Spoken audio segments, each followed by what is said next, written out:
Welcome back. Today, let us take a step back from the whirlwind of information that surrounds us and explore something that, on the surface, appears beautifully simple a contemplation on joy. Now, before you imagine we're veering into overly sentimental territory, let us clarify. This isn't about superficial optimism or turning a blind eye to life's challenges. This is about joy serving as a protective shield. Yes, a shield. Let's dive deeper into this concept. Joy isn't merely a fleeting, happy moment that you stumble upon like a delightful surprise at a celebration, particularly when life feels overwhelming. It's exactly in those tough moments that our understanding of joy becomes crucial. This philosophy acknowledges that the world can be filled with challenges. It doesn't ignore the shadows lurking around us.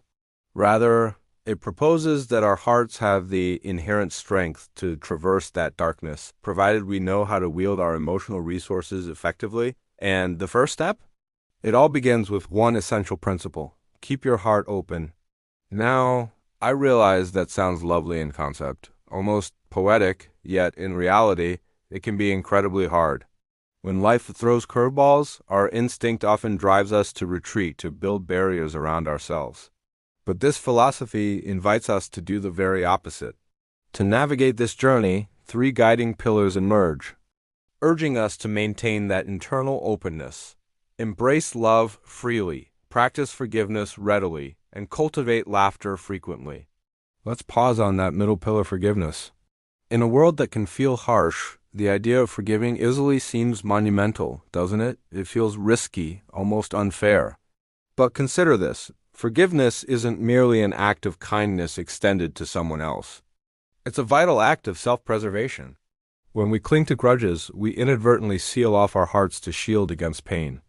But remember, a heart that is locked away cannot experience true joy. Therefore, forgiveness isn't about letting someone off the hook. It's about allowing yourself to remain fluid and free. And then we have laughter. Now, this may seem counterintuitive, especially in the face of real hardships. How can we laugh when life feels heavy? Yet, laughter is a powerful act of resilience. It grants us perspective. It creates a momentary space between us and our troubles.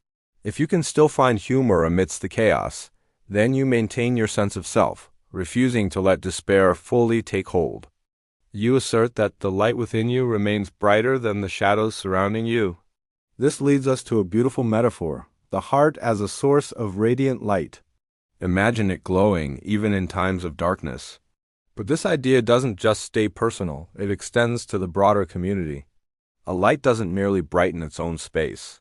It transforms the entire room. What truly captivated me about this notion is the transition from experiencing joy to overflowing with it. Joy is a gift, and guess what? Gifts are meant to be shared. We often hoard our joy, fearing its scarcity, thinking we must protect our own happiness. But this philosophy flips that idea on its head. Your joy isn't solely for your own enjoyment. Rather, it becomes a beacon for those around you. The person next to you might still be wrestling with their own shadows. When we stay resilient, we not only uplift ourselves, but we also become a guiding light for others.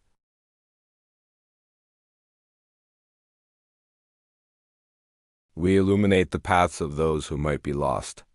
It elevates joy beyond personal pleasure, making it a duty, a responsibility.